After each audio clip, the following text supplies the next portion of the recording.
Hi everybody and welcome. Today I have nothing Earbuds 2 and I'm going to tell you how you can easily fix that earbuds automatically starts playing or pausing your music.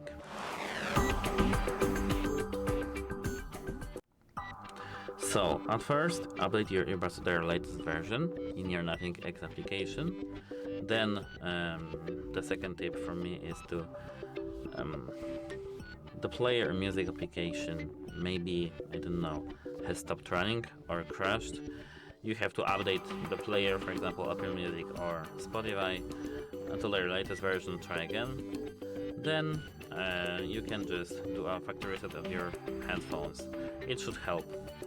Apart from that, if the earbuds